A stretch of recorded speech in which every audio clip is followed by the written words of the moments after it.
Sampson back deep, and then they'll start with their first possession at the 25-yard line. Last year, Josh Turbeville handling the kickoffs, 4th in the SEC with a 72% touchback rate, and that one all the way to the goal line. And so our format for today: white team the offense, orange team the defense, and they'll trade possessions. Points not live, 15-minute quarters in our first half, and then a running clock in the third and fourth quarters. Big goal: get everybody out of here happy, healthy, and with a little bit more experience under the belt. And quarterbacks in the gray jerseys today with no contact on those guys, of course. Dustin, after we sat down and talked with Josh Heupel yesterday with Tim Banks, the defensive coordinator, what are the things you're most eager to see this afternoon?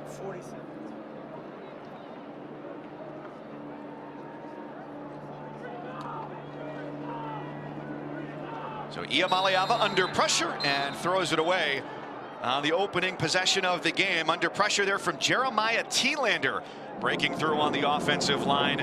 Led Tennessee freshman last year with 35 tackles in the 2023 season. Certainly getting more experience, and we'll see plenty of him today. A reminder, Keenan Peely, the 7th-year linebacker who was hurt against Virginia in the opener last year, not playing today as a precautionary measure.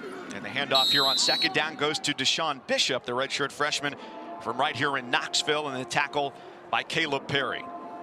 Well, you see Bishop right there. That's another guy who's going to get some opportunities here, Mike, because of some of the injuries to Lewis and Selden there in the backfield. And, you know, Bishop's got a lot of potential. Didn't play last year. Took the redshirt year. Was a little bit banged up. And now here in this spring game, an opportunity. Iamaleava with a 3rd down and 6. You can see, look at him diagnosing the defense, having a chance to make the line, and he gets just a 4-man rush. The throw to the outside, just past the original line of scrimmage, and taken in by Chaz Nimrod on the edge. Now, interesting too in this game is that this year you can have the helmet communication in college football, the addition of the 2-minute warning as well.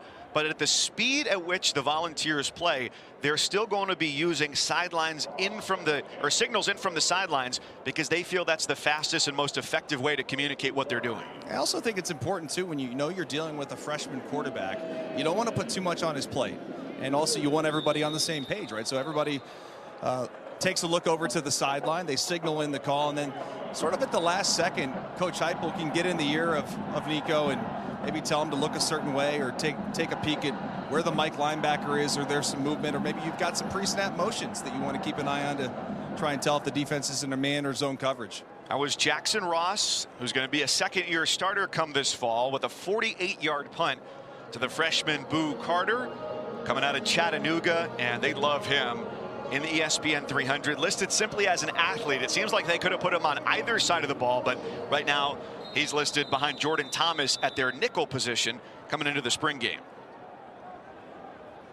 So the second unit going to be led by Gaston Moore at quarterback. He's got Khalifa Keefe in the backfield with him. Moore, the redshirt senior, 10 of 17 through the air in his career. And Josh Heupel really pleased with the progress he's made in this spring. Feels the pressure, gets it to the outside, and it's Dayton Sneed who makes the catch and gets across the 35-yard line. Again, the tempo is going to go fast here, Mike.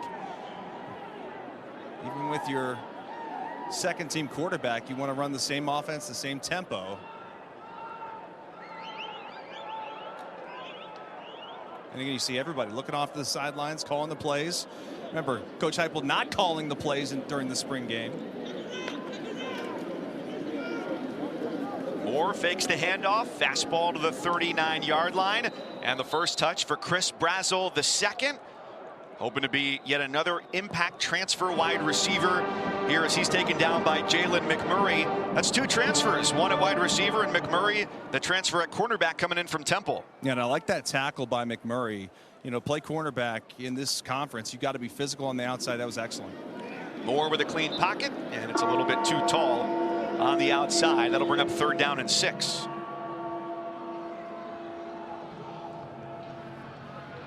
First look to the edge there for Mike Matthews, the top recruit in the class of 2024, coming here to Knoxville.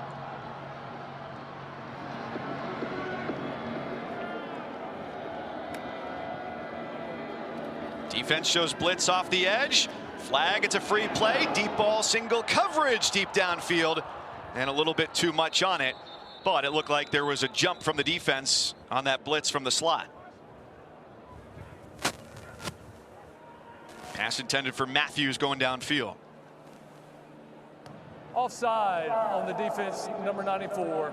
5-yard penalty. Replay third down.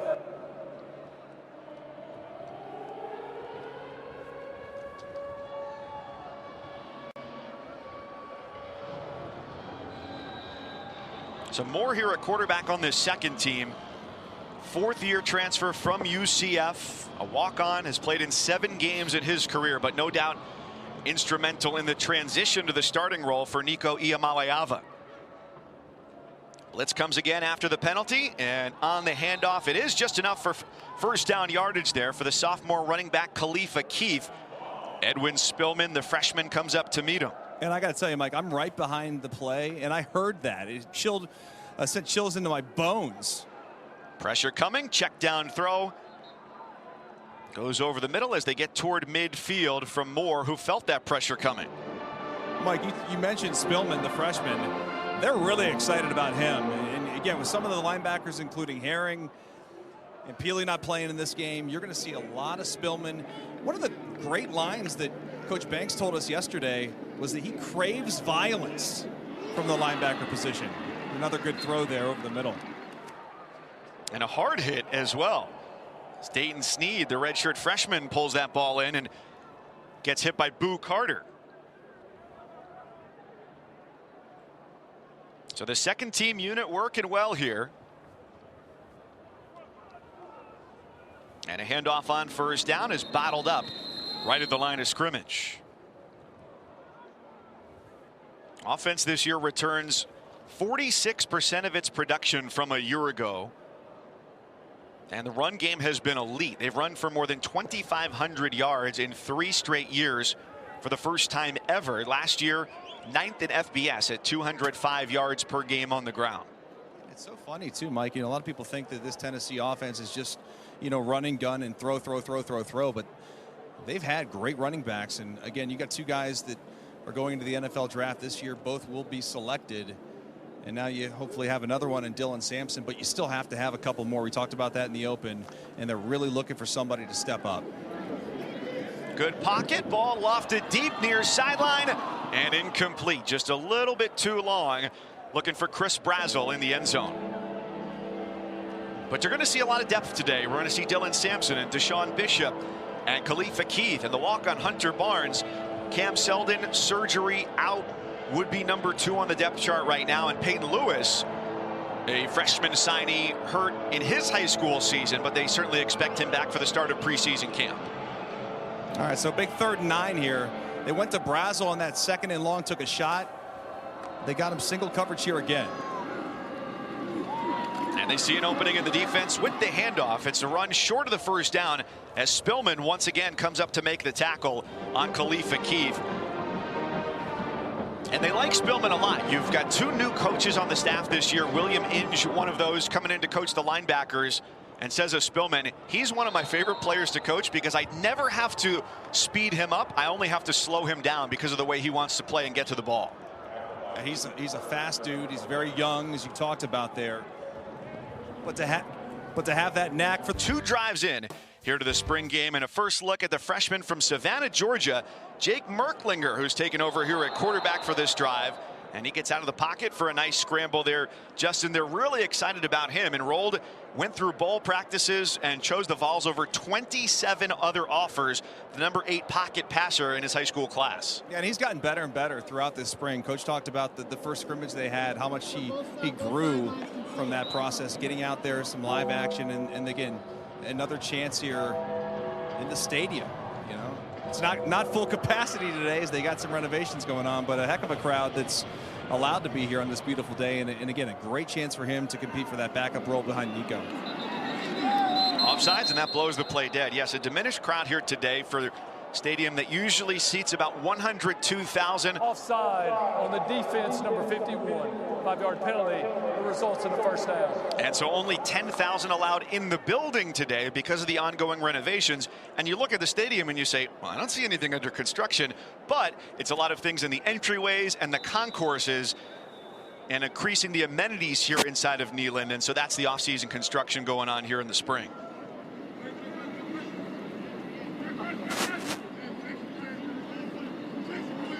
First down and 10, Merklinger. He sends Patrick Wilk out on the flat. A flag is thrown pre-snap, and the slant caught just shy of midfield, which will bring up second down and 9 pending the penalty flag. Titus Rohr, the tight end, with the grab. That's a violation against the offense. Illegal shift on the offense. 2 players moving and moving at the same time. 5-yard penalty results in first down.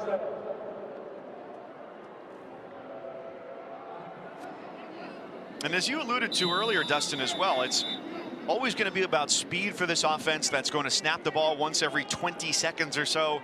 Fastest pace in FBS, but the expectation here today is not about speed, but it's about making sure everybody's lined up in the right place and that the fundamentals of the offense are set correctly. Yeah, that's always spring ball. You're all about the fundamentals, as you talked about there, Mike, and you don't want to have mistakes. You don't want to have penalties.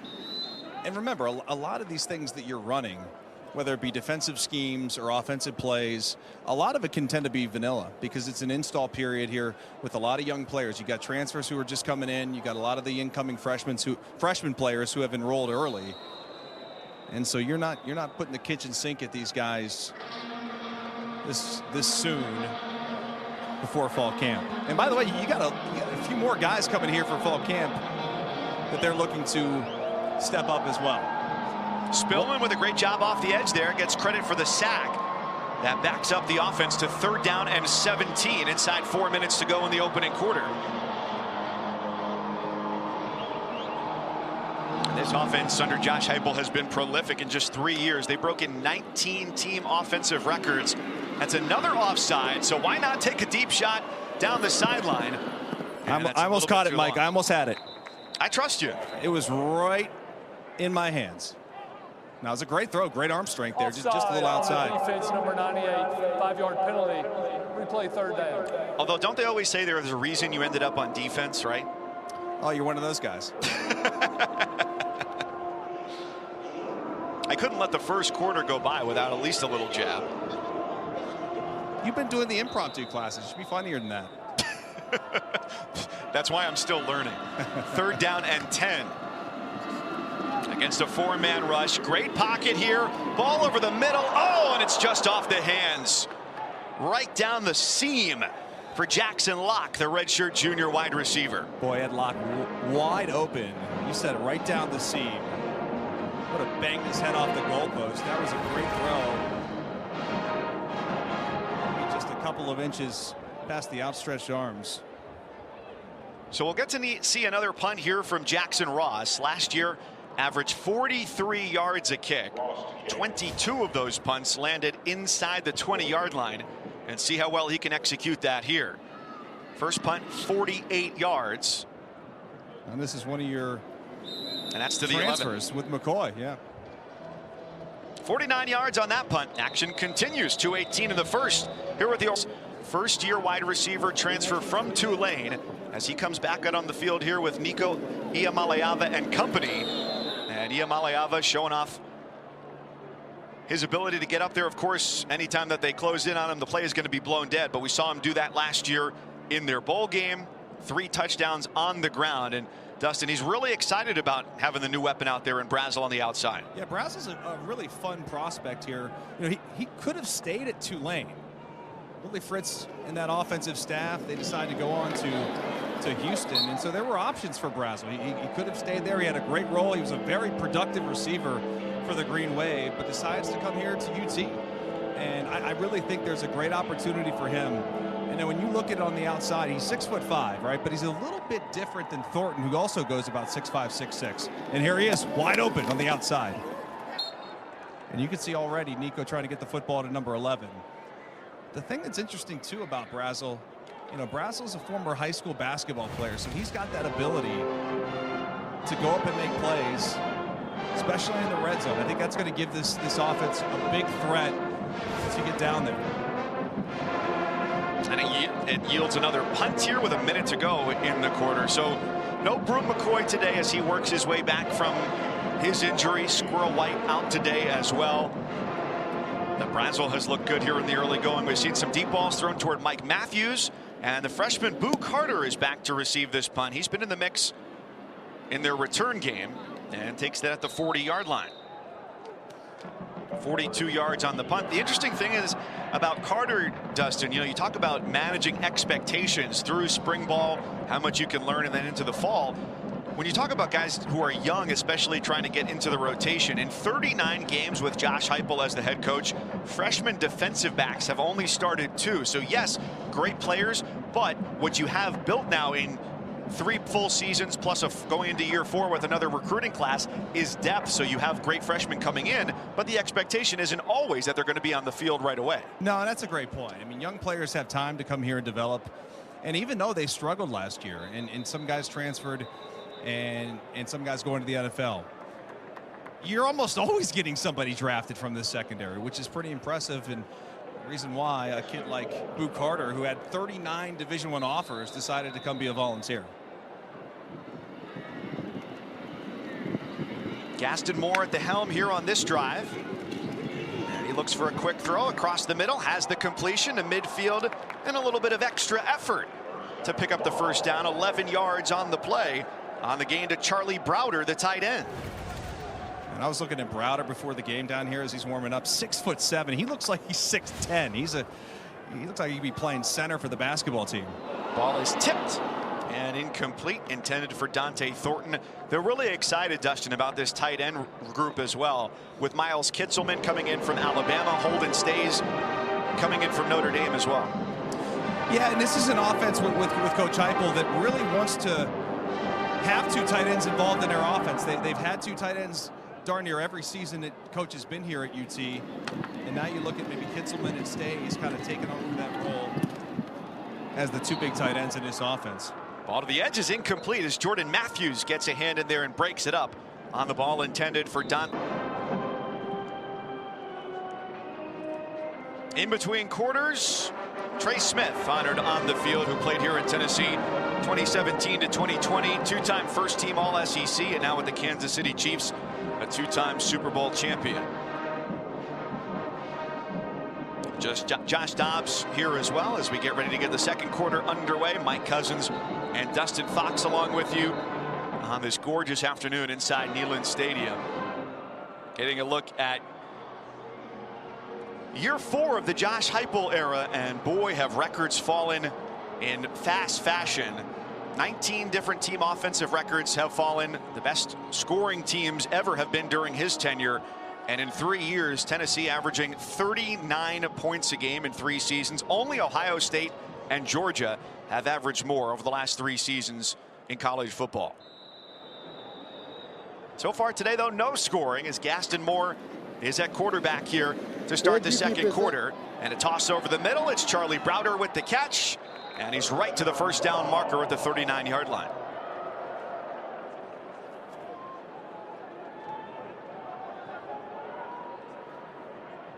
So Moore, the redshirt senior, zings that 35-yard line catch and another first down. So they're moving the ball quickly here. They get it out to the edge with Dayton Sneed making the catch from Moore, the 4th-year transfer from UCF. Played in 7 games in his career, and with having a younger quarterback taking over here, he's gotten the most reps of his career during this spring practice. Sauce, I'm back. And now a quick stoppage. Aiden Bussell, the redshirt freshman offensive lineman, a little bit slow, but back to his feet there, getting up after that throw. Mike, I'm back with you. I was talking NASA with Josh Dobbs. NASA? Well, we're talking about the Clips. Remember, he spent a little time in Cleveland. We're going to get him here momentarily. We're going to talk a little bit about the Volunteers and the total eclipse. How about that? Love it. Josh recently signed with San Francisco.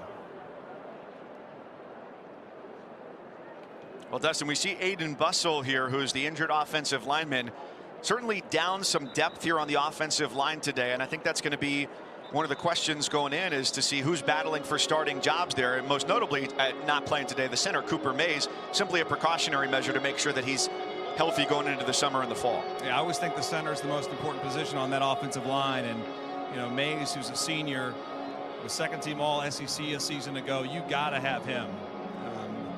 You know, having a senior center with a freshman quarterback is absolutely the perfect combination, because those two really need to be in sync. They're really excited about the left tackle they brought in, Lance Hurd, the transfer from LSU, who comes with 3 years of eligibility. And Josh Heupel could not have sung his praises any better, saying he's been a perfect addition not only on the field, on the left side of the offensive line, but as a locker room contributor as well. I always find that fascinating too, when you're a transfer and you come in here, especially when you're a veteran. How do you fit in, right? I mean, how do the guys respond to you in the locker? I think that's one of the most important things. And I always think it's good that guys get an opportunity to get in here early when you make that transfer, play in spring ball, participate, as opposed to sometimes these guys transfer in, they're just going right into the season. So now an opportunity for the guys to really mesh prior to fall camp. Especially when you're going up against guys who a year ago you had to say, hey, I don't like those guys. We're trying to beat those guys and get to the SEC championship game. And now those are the guys you're going to war with. You change the ties real quickly. So 3rd and 1 as they get the ball into the red zone. And the handoff to Wilk does get them the first down. Here's an interesting spot, Dustin, to watch how the defense fares here. That's one of the areas that Josh Heupel said they want to improve for 2024, is getting stops in the red zone and not settling for 3, but getting 6. Well, and I think that's where you talk about those corners on the outside, and can they match up with the big, tall wide receivers, especially on this drive. I mean, we're looking at Thornton here, who's standing right in front of me, as he goes about 6'6", 6 foot. In FBS, as the offense goes to work here in the red zone. And there's good blocking in front, and we have our first touchdown of the afternoon.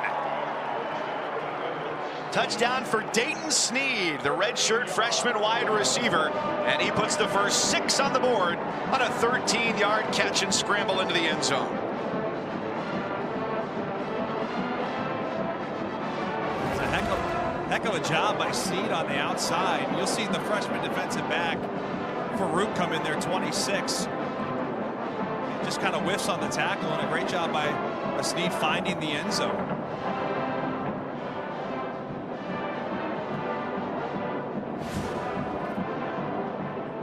Sneed in competition with Chaz Nimrod and Caleb Webb and Mike Matthews.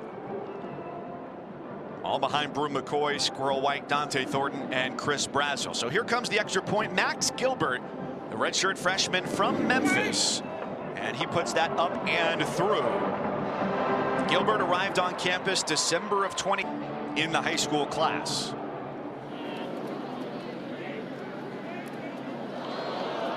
And that's going to make the coaching tape there.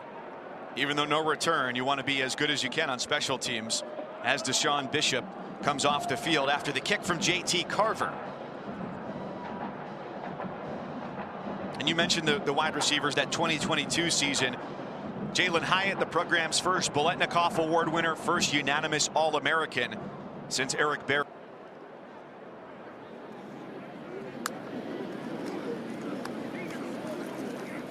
Good pocket, ball to the outside, and a 9-yard pickup with the throw to the edge.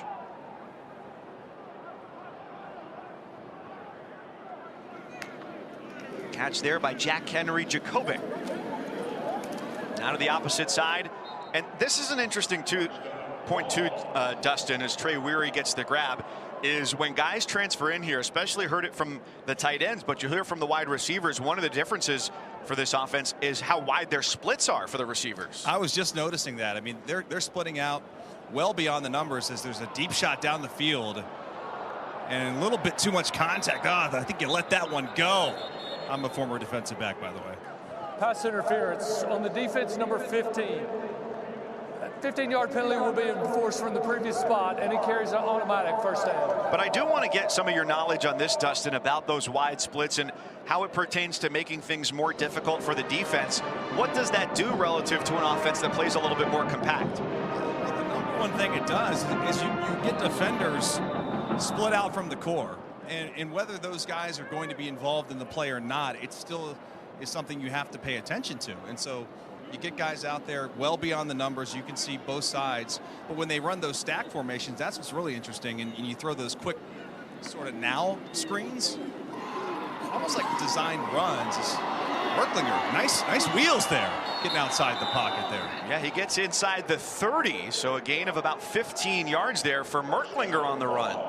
But really, Mike, back to your point about those splits. I mean, some of it's just window dressing. I mean, you want to get a corner, a safety away from the core, and a lot of times you end up just running the football.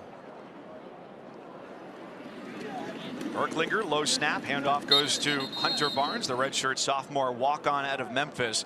And Merklinger continues a string of high-rated recruits coming in here at quarterback as well. Their fourth ESPN 300 quarterback to sign with Tennessee, going back to 2016. And of course, you've got Nico Iamaleava taking over the reins, who was ranked 23rd overall in the 2023 high school class and the number 5 quarterback in that group. Closing in on 5 minutes to the half as Merklinger waits in the pocket and steps up to run again. He's got some space to the 10, and he is in for the touchdown. A 26-yard scramble.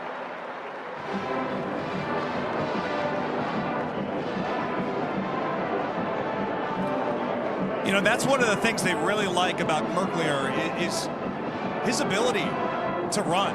As a quarterback, you talked about how highly rated he was out of high school, but this is a guy who ran for 32 touchdowns as well. So not just a pocket passer, very mobile quarterback. And, you know, obviously in this game, you get touched, you're down. He was untouched right up the middle, sees that thing part and finds his way to the end. Down for their white squad. Hard to tell which team's going which direction, but that's the white team, put 6 on the board. And now Josh Turbyville, the redshirt sophomore, Knoxville native, for the extra point to try and even things up. Last year, their kickoff man, and in a 3-man race along with Carver and Gilbert to be the place kicking specialists for this year's team. Merklinger taking the opportunity with an drafted 7th round in 2020, and Dobbs, who played here for the Vols 2013 to 2016, a 4th round pick back in 2017. And let's go down to Dustin with Josh Dobbs. Hey, Mike, I'm down here on the sidelines with a volunteer legend, Josh Dobbs. How you doing, buddy? I'm good, man. It's always good to be back on Rocky Top. How about this weather today, man? Gorgeous, gorgeous. We were playing some golf yesterday on the links, and it was tough out here in Knoxville, but it opened up a great day here on Saturday for some football. Big golfer? Big golfer, big golfer. We had a good competition between all the VFLs out there at Tennessee National. It was a good day. Who's the best? My team may have won, but you can't win your own tournament, so I won't say. All right, so I do have to ask you, you played for the Browns, and you were in Cleveland last week. I'm a Cleveland guy too, by the way, and you love space. We all know about that your history with NASA and all that stuff. So what was the eclipse like? You were in Cleveland, you saw it. It was absolutely amazing, like to see totality, to see it downtown Cleveland on the Great Lakes at the Great Lakes Science Center with NASA and the STEM and the kids there, man. It was a beautiful event to take in. It's really once in a lifetime to take it in that setting and that experience. So it was a great time, and it was great to be back in Cleveland with some good weather. I'm sure you're considering getting into space or doing something after football, but you're still playing. You've been in the league for a while now. You've been on a million teams. I asked you, you know, we were off the air, is this your 8th team? I think so. You know, at this point, it's like, might as well get all the helmets. You know, it'll be a crazy collection. But no, I'm just grateful for the next opportunity to be out in San Fran. I got Juwan Jennings out there. I got some familiar faces on a really good team that's played a lot of really good football with a tremendous coaching staff and front office. So I'm excited for my next opportunity, man. And we'll see where the world takes us. You know how it goes. You take it one day at a time, put your best foot forward, maximize all the opportunities that are thrown your way. And you do that, man. When you look up, you'll be very proud of your journey. I have to ask you, last year, one of the great stories in the NFL was you. You're traded to Arizona, and then you end up in Minnesota like the next week, it seemed like. It was crazy. and then you come in the game against the Vikings and lead a remarkable comeback. How cool was that? It was so cool, man. Like, it was a whirlwind of a couple weeks, just like getting traded and not thinking you're going to get traded, and trade deadline happening. Oh, we got a big play going on. Okay. What do you think about that play? Oh, that's nice. That's nice. Crazy seeing Big O with the tackle all the way down the field. That was great hustle by Big O, man. He's awesome. Amari does a great job on and off the field, representing the. We'll turn around here. But yeah, it was a crazy story, man. Crazy journey throughout the year. But I'm thankful for it. It makes me who I am. Well, how about that throw? Tell me about that throw from Nico. There we go. We've been waiting to see something right there. That was a great throw, great drive. Good to see Nico lead the ball, snap for a touchdown. I'll be excited to see that all fall this year. There have been so many great quarterbacks to play for the Volunteers, and fans here in Volunteer Nation are pumped about Nico. What have you seen from him so far? Yeah, I think one is just maturity that I felt in the times I've been able to spend some time around the guys. I was able to throw with them a couple months ago, and just the way he was, it was like a Friday night on a college campus in the middle of the winter, and he had the entire receiver corps in the complex throwing with me to get some work in. And I think that shows the maturity that he has, the maturity that this team has, and that's the leadership that they'll need to go in throughout the season, throughout a really good and tough conference in the SEC. So you just signed with San Francisco recently. How's that process been? What are your expectations for the upcoming season? I'm looking forward to it, man. I've watched them from afar. I played them last year when I was in Arizona, so they have a tremendous team. So I'm excited, man. The white team takes a 14-7 advantage here in the orange and white game in Knoxville. 36 seconds to go in the first half, and a beautiful strike. Nico Iamaleava to finding Chaz Nimrod, the redshirt sophomore, down the sideline in the end zone. And Dustin, Nico a perfect 6 for 6, 91 yards and that touchdown. And he made Josh Dobbs proud. He was excited down here on the sidelines watching the new shiny toy get his opportunity here in Neyland Stadium. What a great throw in that touchdown pass, and just down the field. You said 6 for 6. I think Coach Heupel will take that efficiency. Quarterbacks have been solid. Nico 6 for 6, 91 yards. Gaston Moore 8 of 12. 81 yards and a touchdown, and the freshman Jake Merklinger 3 of 4, 20 yards and the rushing touchdown, taking the space up the middle. This drive 36 seconds. It's Moore at quarterback as they start out at the 25.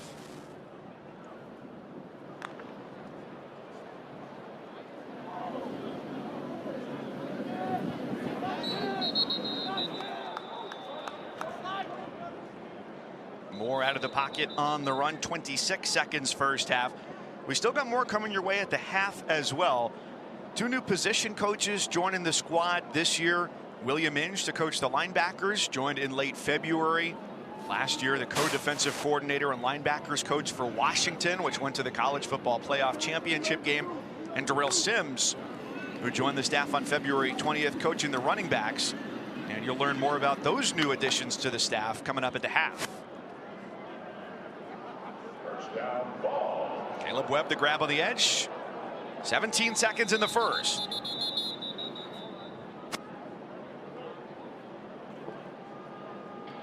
Offense calling timeout. Timeout, offense. And Dustin, to go back to Nico Iamaleava as well, who may, after that last drive, be done for the day. They get him his reps and keep him healthy onto the sideline. It's been interesting hearing about his journey, going from a guy who was an early enrollee before the 2022 Orange Bowl win over Clemson to last year getting to watch and wait and then take over in the bowl game. That they wouldn't necessarily describe him as an introvert, but a guy who has not yet been the one who's going to be the vocal guy because he hasn't had that playing experience, like you said, within the SEC. But he's formed his relationships in one-on-one conversations and welcomed guys into the fold, especially with a lot of new faces on offense. Yeah, and I go back to when I was a freshman. It's really difficult to come into a team and expect people to, sort of rally around you or listen to you. Obviously, I wasn't playing quarterback, and he is. But now that it's his job, what a throw that is. Moore lets it fly, and the timeout pays off because Mike Matthews, the number 5 wide receiver in the ESPN 300, takes it, runs 63 yards and a touchdown with some time to spare. Wow, Rocky Top salivating now as they see the young receiver making some plays. What speed on the outside by Mike Matthews. And when we had a chance to chat with Coach Heupel this week. He was raving about Mike Matthews, and this is a guy that really probably could play defense or offense. Was a great safety in high school. Great size, 6'1", 186. And I really like what Coach Heupel told us yesterday is it's a guy that really hasn't seen a lot of press coverage from the wide receiver position. And that's, you talk about the many ways in which making a jump to the SEC is difficult. Max Gilbert with the extra point is that anybody who's playing college football at the Power 5 level, no matter where you're coming from, save for maybe playing at IMG Academy in Florida, you are far and away the best player on your team, in your league, maybe in your region, your state, and all of a sudden you're playing against the best guys from everywhere that they came from. And I think the SEC probably plays the most man coverage of any conference in college football because they've got such great athletes on the outside. And, when you're being alive. And it looks like you are correct, my friend. We're going to see Schuler, I believe, on this offensive drive. He's in the huddle here with the offense. Navy Schuler, the redshirt freshman from Western North Carolina out of the town of Fletcher. His third year with Tennessee. Spent 2 years at App State. His dad, Heath, former SEC Player of the Year in 1993, second in the Heisman Trophy voting to Charlie Ward. And he takes over here 1st and 10 at the 25-yard line with Hunter Barnes with him in the backfield. So empty set. And they call him down as he took off and started to run.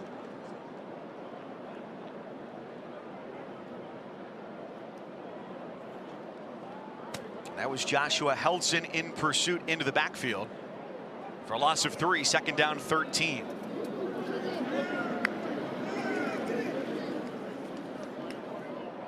The throw ball pops loose in and out of the hands of Trey Weary. And Dustin, to go back to that 1st down play there, first snap of the day for Schuler, always have to remember what expectations and realizations are coming out of a game like this. This is a staff that believes this is the deepest, the most talented defensive line in the country against an offensive line that's missing several starters today. Yeah, I think anybody who was coming into this game thinking that the offensive line was going to have a great day probably fooling themselves. This defensive line mostly healthy, mostly playing in this game. As you mentioned, the offensive line maybe down 4 starters potentially in this game. So a lot of the backups playing against some of the starters. More so in the first half than what we'll see here in the 2nd and 3rd quarter as we get a little bit of a running clock and get an opportunity to see some of the younger players try to make their mark. And the most enthusiastic comment yesterday from Tim Banks, who's going into year 4 as the defensive coordinator here for the Vols, was about the defensive line that he says is the tip of the spear. Everything else flows through what they do. If they're able to get pressure, that makes everybody's life easier. And that's why they want that position group so deep, to keep so many fresh bodies cycling through there and make life hectic for opposing offensive lines. Well, and I got to tell you, when I played way back in the day, of course at Ohio State, our defensive line was fantastic. It made my life in the secondary so much easier. And so when you talk about trying to, make that pass coverage, the pass defense better, I think it really does start up front. And this defense is built from front to back, and that's really what you want. And when you can rotate 13 guys, you can keep guys fresh. It allows you to be able to play a little bit more man coverage on the outside, which I think puts pressure on the opposing team's offense. And then what it also does is it allows you to pressure a little bit more. And so quarterbacks have to get the football out a lot quicker. And then you talk about that man coverage on the outside. That helps tremendously. One of the guys, Rodney Garner, the defensive line coach, has said has really improved Jason Jenkins, who 2 years ago played just 3 snaps, got into 6 games last year at defensive end.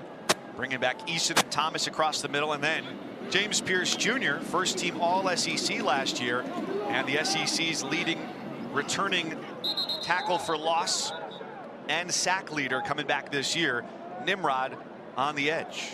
How about Nico getting another series here in the 2nd half? A perfect 7 for 7 through the air for Ia Maleava. Last year played 5 games in 2023. His most regular season action came at the end of the year as he loads up and goes deep down the sideline. And a little bit too much sizzle on the pass for Caleb Webb. 2023 played the most in the regular season, that 24-point win over Vanderbilt, and then of course took off in the 35-0 win in the bowl game over Iowa. But that Iowa game was interesting too. You know, very low scoring to start, and then all of a sudden Tennessee just opens that thing wide open, and really a big part of it was Nico's ability with his legs. Those 3 touchdown runs, it got things going, and I think that's where Vols fans really got excited about the prospects of Nico for this season. You know, obviously it's tough to lose a quarterback like Joe Milton, but Nico steps in with all kinds of hype, and I think he's got a really, really good head on his shoulders to be able to handle this. And you talked about earlier, Mike, his leadership and how he's been able to come in here as a young player. And I think the veterans around him have responded, because I think everybody knows, and that's always important, when your teammates know that you're the guy, that's when they buy in. And it also helps the coaching staff too when you've got a quarterback that can lead, not only with his words and by being vocal, because he's not the most vocal guy in the world. He will be as he gets a little bit older, but by showing with actions. And he's a really, really good kid by all accounts. Jackson Ross on to punt here to Boo Carter, the freshman. Dustin, you and I took in practice yesterday morning in the indoor facility, because I'm amazed, by the way, that Josh Dobbs got out and played golf yesterday. It was raining sideways in Knoxville yesterday, but watching Jackson Ross punt, which he can do with both feet, by the way, I'm surprised that there aren't a few holes in the ceiling of the indoor facility with how much velocity he gets on the ball. That one goes for 47 yards. Yeah, and it didn't matter which leg. What a challenge that is for the opposing team's punt returner. You know, when you're a punt returner, you're sitting back there, you know exactly how that ball is going to come off a right leg kicker or a left leg kicker, and this guy can sit back there like he's Jose Ramirez in the box and bat switch hand, or be a switch hitter, I should say. So 14-14, orange and white, 9:30 and counting here in the third, as Jake Merklinger, who ran for about a 25-yard touchdown in the first, gets the ball here, 1st and 10, back at the 13-yard line after the punt from Jackson Ross. Still got some of the starters in here. Brazel's in the slot right in front of me. Play action, 1st down. And that's Dante Thornton coming back after the ankle injury. Gain of 14. That injury against Missouri in November. And they said that when he got hurt, fortunately, by the time that they came back for the 2nd semester in January, he was just about ready to go. Now the 2nd year since he transferred over from Oregon, where he spent 2 seasons with the Ducks. Dustin, he's going to be a crucial part of the offense in 2024. Yeah, and he was disappointed with last season, how things had gone for him in terms of his production. The injuries were a concern. And listen, a player with his talent, he could have transferred again if he wanted to. Instead, he comes back to Tennessee with a lot to prove. And now when you add another receiver like Brazel on the other side, I like what they're doing. And again, keeping these guys in through the 3rd quarter is interesting to see. I really do believe they want to see the chemistry they can build with this offense and those guys being on the field at the same time.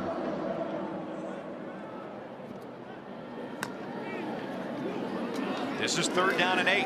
Flag is thrown at the snap. Deep ball downfield, a couple of strides clear. It's Brazel to the 10, the 5, and that's a touchdown. And you're going to have a flag. Offside on the defense. That penalty is declined. Result of play is a touchdown. He beats Jalen McMurray right off the line of scrimmage, and I'm not so sure exactly who it was on. Did he announce a number, Mike? Because I think McMurray might have been offsides in his defense of Brazel on the outside. McMurray, the cornerback transfer in from Temple. That's another crucial part, is getting experience in that secondary. He played almost 1,500 snaps for the Owls and comes here with 2 years to play. So when they went into the transfer portal, they brought in Jalen McMurray at corner, Jacoby Thomas, who was a starter at safety in Middle Tennessee State, and Jermod McCoy at the other cornerback spot. Having guys who were ready and big game experience was a big part of what they were looking for. And the other thing McMurray brings to the table is his versatility. You know, was able to play a little bit inside at that star position and then also outside. 2 completely different positions. A lot of people think when you play corner, playing inside versus outside is very similar. No, it's not. It's much different. And to be able to have that versatility to do that, they always say the more you can do. McMurray can do a lot, but I'll tell you who can receivers for the Volunteers here, battling back from an injury. Bru McCoy, how we doing, man? Doing great, man. Enjoying it. How's the rehab process been for you? It's every day. It's tedious, but it's great. It's fun. You know, I enjoy it. Let's go back to last year. Obviously the injury is really frustrating. It happens in the middle of the year. You're off to a good start. How tough was that to have to watch your guys throughout the rest of the season, knowing had you been out there, you'd be able to help the guys? It was tough. I mean, it was tough at first, and then you realize, like, this is what you as a leader have to do to push them. This is why you were pushing them. So that you go down, you can't be there, you can't be out in the field. Like, you've pushed them enough in the offseason that they can go out and handle business. So where are you at mentally in terms of what you have left to prove, what you want to show Volunteer Nation here this season? I think that, what I want to show Vol Nation is just that the amount of work we put in, we deserve to go have the success. And that's collective, that's fans, players, coaches, everybody. Like, the success is imminent, and the work's been put in. And then just me personally, I got a lot to prove to myself. Just like an injury like this, you want to come out and show yourself, hey, I'm not only the same player, but I'm better, and I can still improve and push the needle on myself. So, and there's a lot to prove, and there's a lot to go out and do, and that's why I push myself the way I do every day. There's no doubt people are excited about the wide receiver group. They're really excited about your quarterback, Nico. What have you seen out of him? And you're smiling, man. You're excited about Nico. Talk to me about your young quarterback. Man, he's like a receiver's dream. He's an accurate passer. He can extend plays. He's great on his feet, and he's smart, and he's a ball player. So when you're looking at like what you got in front of you, there's not a better quarterback, and then he's just a great dude and a great teammate. And so let's go to that wide receiver room, because you guys are going to help Nico. A freshman quarterback needs weapons on the outside. You guys have a ton, and then when you get back healthy, it's going to be phenomenal. I'm assuming. How close are you guys in that room? You guys got a bunch of dudes. I'm guessing you guys have a little bit of fun in the quarterback room, or the wide receiver room. Man, we do. It's like a brotherhood. Like those are my brothers. That's my family.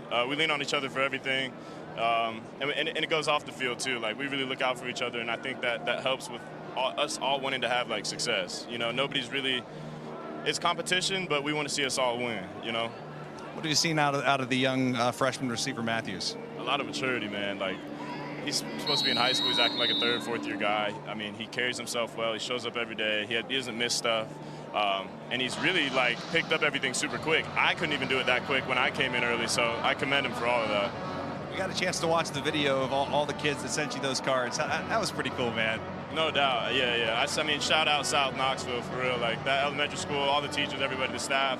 It was cool to meet them, and and you got to see how cool that was. We appreciate the time, and best of luck to you. Appreciate you. Here is Bru McCoy. Back to you, Mike. All right, flag is down on a deep ball into double coverage down the far sideline, and the ball is caught, but unfortunately out of bounds there for Trey Weary on the deep throw with a flag down at the 41. On the defense, number 98, 5-yard penalty from the previous spot. Replay, third down. Hey, Dustin, what is that learning curve, if you go back to your freshman year at Ohio State, of just being able to grasp all of the things, not just the playbook, but what your life is like now? Like you said, you're supposed to be in high school and has the maturity of a guy who's a junior or a senior. Goodness, Mike, I can't even imagine, what it's like. For me, I was just swimming, trying to learn the defense, trying to learn, where you got to go to class, where I got to go to eat. You think about those little things just being a freshman in college, and on top of that, you tack on the responsibilities of being a player, and I can't imagine being a quarterback, having to learn an offense and all these things. So it's certainly a challenge, and now with guys coming in a little bit early, I do think that sort of helps them, because you can get established a little bit earlier on, but nonetheless, it's like being a rookie all over again in the NFL. It's almost the exact same thing. You're just really just trying to find your way. And that's such a difference maker, too, for guys like Mike Matthews, who arrive here early, Boo Carter on the defensive side, to be able to have that leg up with these spring practices under your belt. By the time that preseason camp rolls around, you're just about ready to go. That was Ryan Dameron at quarterback there. Defense sent heavy pressure, so the redshirt freshman walk-on's pass goes incomplete to bring up 4th down and 4. Dameron, who chose the Vols over offers from East Tennessee, Eastern Kentucky, and Jackson Ross with a punt down to the 10 for Jermod McCoy, 47 yards. They said today, if you had to put together a starting 2 deep, that McCoy at corner there would be a starter. First-year guy from Oregon State, native of Texas, 3 years to play, and there's going to be chaos every offseason. Jonathan Smith has a phenomenal season for the Beavers. That's the end of the third quarter. Leaves Oregon State, and their conference changing as well. They feel like there's so much untapped potential for Jermod McCoy at corner. And McCoy is been really kind of fun to watch here throughout this game. I like just the second time ever. And you've got the excitement of a new women's basketball coach coming in, a young, fresh face. So lots of things to be happy about. By the way, Tennessee Athletics. I had the Volunteers in my bracket winning it all. Easy for you to say now. There's no way for us to fact check that. Go on ESPN. I got my bracket. I'll show you how bad I was. You were all in on Dalton Connect. Man, they could have just got past Purdue. This was the year you were going to have the perfect bracket, right? It was close. Gaston Moore a little bit high on the slant to the outside.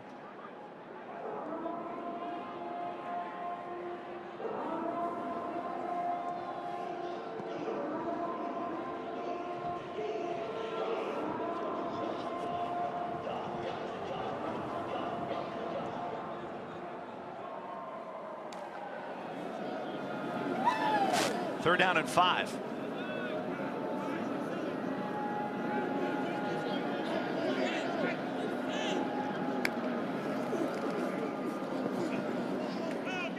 Defense drops 7. That's a first down throw, a catch, a run, a little bit of nifty move in there from Dayton Sneed, who's had a pretty good day on the outside.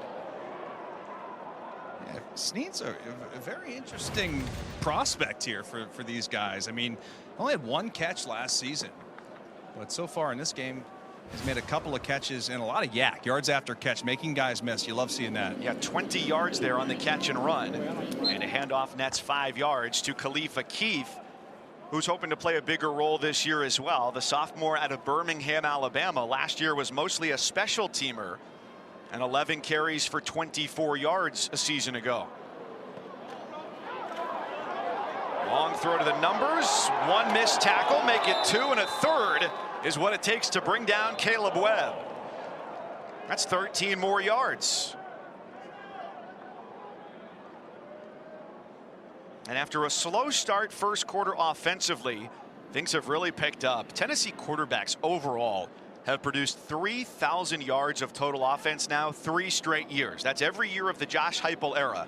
You go back, Dustin, in the history of this program, 1950 up until 2020, the year before Heupel arrived.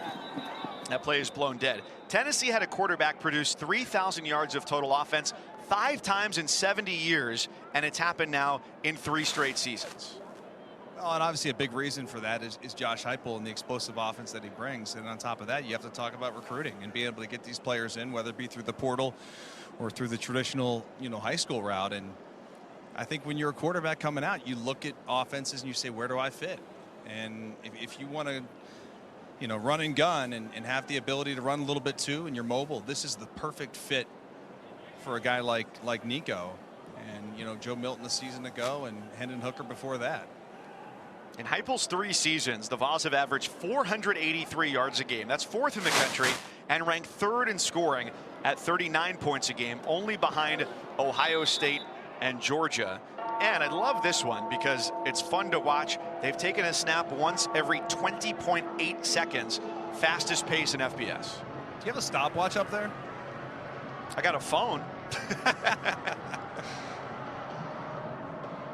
And Josh Heupel is one of just 3 Tennessee coaches to take the program to bowl games in each of his first 3 seasons. All right, what's your call on 3rd and 18 here? Do you want what I would do if I were playing Madden or what I expect? Because what I expect is a draw. I know what you do on Madden. Chuck it. And instead it ends up with a sack, which of course quarterbacks can't be taken down in this game. But talk about what Tim Banks has done in his 3 seasons as defensive coordinator. 297 tackles for loss, most in the SEC, and 41 sacks last year, Dustin, most since a school record 50 back in the year 2000. I think he's done a really good job with his defense, and being able to recruit some of these top players for that defensive front certainly helps. I think it's going to be interesting how he's able to mesh that group in the back end, because that's really the most important part of this particular team in this team defense. All against SEC opponents, and the last time that happened was Tulane in the SEC in 1947, and they left the league in '66.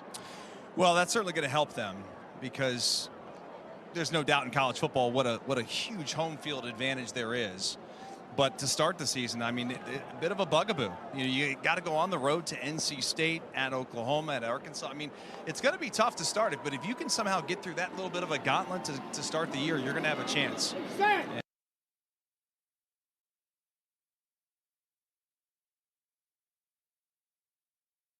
Great home games, all against SEC opponents.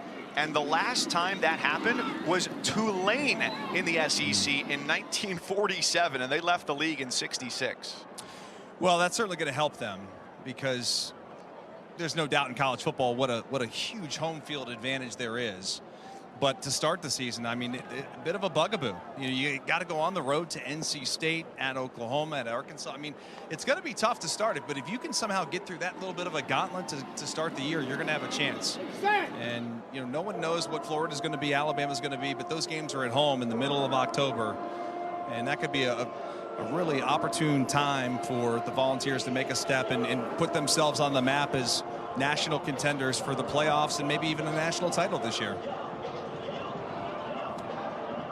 That game against Oklahoma is going to be highly anticipated as well for Josh Heupel, his alma mater, Week 4. First meeting between the Sooners and the Volunteers since 2015. Got a minute 21 on the timer here. And Navy Schuler at the controls, hands it off. 3rd down and 10 to Hunter Barnes, the redshirt sophomore out of Memphis. Couple of injured running backs today. Cam Seldon, Peyton Lewis, a signee coming in early. And so we did not get to see them today. Dylan Sampson at the top of that depth chart today. No Squirrel White in action, along with Brew McCoy, who's injured. Ethan Davis at tight end, not available for action today. And an incomplete pass there on 4th down and 9. So we'll see another unit come on here for the final minute of offense.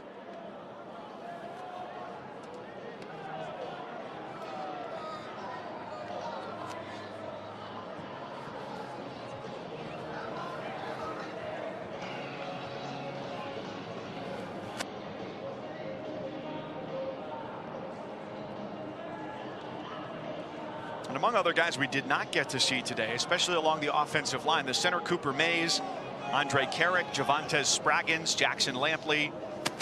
And on the defensive side, Elijah Herring, who's been out all spring, the linebacker, and Keenan Peely, who's their most veteran player, going into his 7th year, precautionary sit out as well. So pressure timing here. Josh Turbeville for a straight on field goal try. A 45-yard attempt to close it out. And when you're ready, Mike, we've got a special guest down here. Take it away, D. Fox.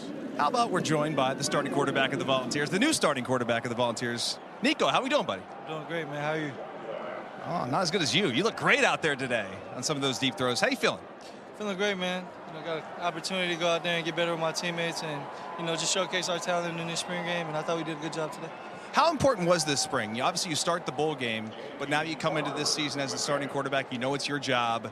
What'd you learn? How'd you progress? Learned a lot, man. I think that bowl game helped me out a lot tremendously, just, being a full starter for a full game. And, I carried that over to this offseason this spring. And, really just improving with my teammates. We've got a couple new guys from the portal, so, just getting them up to par with, our offense and our tempo. Is it tough being a young guy to step up and be a leader when you're just a freshman? Yeah, I want to say it's tough. I know expected, as a quarterback coming in, you've got to lead these guys, got to lead your teammates. And like I said last year, just learning from Joe on, how to lead guys and be a pro and leading the team has helped me out. So, I look forward to carrying that over this year. And last thing, just talk about those wide receivers. You got some big dudes out there who can run and catch. Man, we got a lot of guys that can go out there in that receiver room. I just look forward to, seeing them make big plays, man. They made a couple big plays today, and, we can only get better from here. All right, we're excited to watch you, man. Best of luck to you. Appreciate you, brother. Yes, sir. There he is, the quarterback of your Volunteers, Mike.